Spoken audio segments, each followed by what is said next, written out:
After this, there is no turning back. You take the blue pill, the story ends. You wake up in your bed and believe whatever you want to believe. You take the red pill, you stay in Wonderland, and I show you how deep the rabbit hole goes.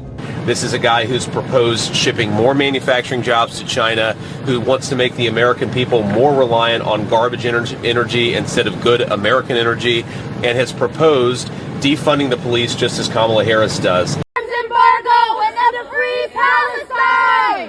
Kamala, Kamala, you can't hide! We will go for genocide! Kamala, Kamala, you can't hide! We will go for genocide! Kamala, Kamala, you can't hide! We will go for genocide! Kamala, Kamala, you can't hide! We will go for genocide!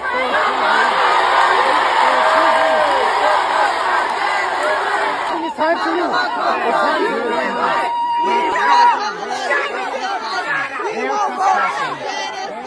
Kamala, Kamala, you can't hide.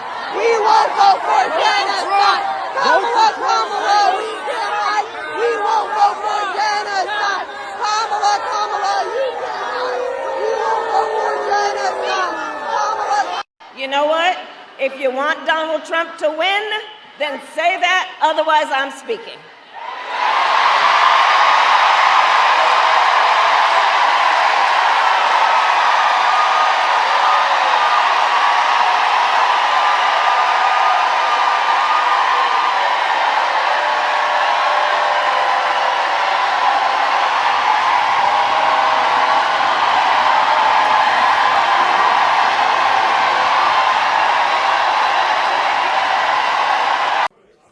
What's going on, guys? It's Blade Phoenix. As you could see there, we have Kamala in full form, out in the open, in the public. She's showing her true colors.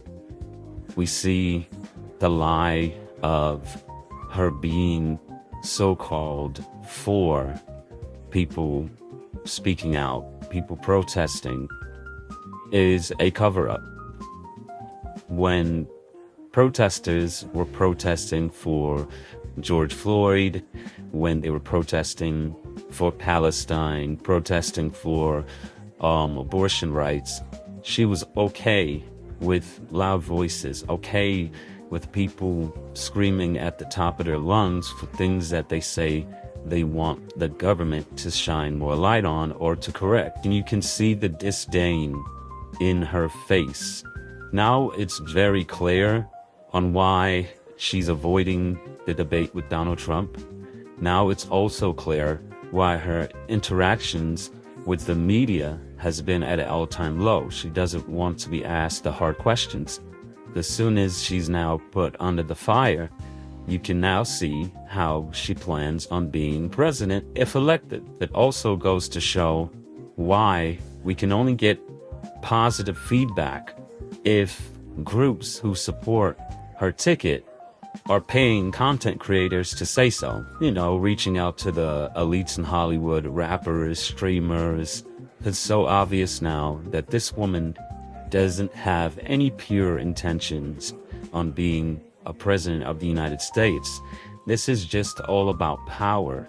I mean, she has mentioned before the power that she has in being a DA in California.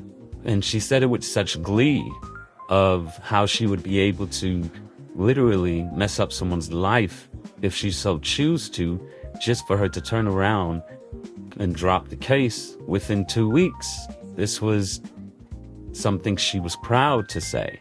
At this point, anyone who can support her, as you heard people in the audience screaming at the protesters, these people are puppets, and they're under heavy mind control to the point where they can clearly see that this woman does not stand up for what she claims that she believes in. It's all an act for votes. It's desperation.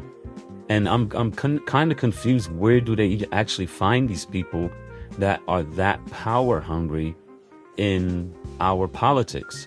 And why do people who claim to be liberal or on the left turn a blind eye to this behavior? I'm really confused on how. This should all make sense at this point to anybody who is undecided, that she's not who she says she is. And if you can't see yourself voting for Trump for whatever reason, that's your business. But you cannot show up in November and vote for this person who clearly doesn't care about your opinion. And she's in the mindset that it's all about what she thinks, all about what she envisions, and it has nothing to do with the people of America. But anyway, guys, I'll be back with more breakdowns, more reactions to anything that's going on in this political race. Let me know your thoughts in the comments. Over and out. What do you think of her? Is she doing a good job in office? Yeah, I think so. I really like her. Great representation. I feel like definitely it's amazing to have a woman vice president. Pretty solid job. I really do agree with a lot of the policies she's been putting out, and I think she's a great vice president. What policies specifically do you agree with? I don't really know. Can you tell me some? Maybe I don't know what her policies are. Can you name any specific accomplishments that you're super proud of? Off the top of my head, I can't think of many of them. I can't really, to be totally honest. What I really like is that she does kind of give the nation a positive face, being the first woman president. No, not any specific ones particularly, no. So then what do you like about her? Just I think she's doing a good job. What specifically do you like about her? See the colors waving high.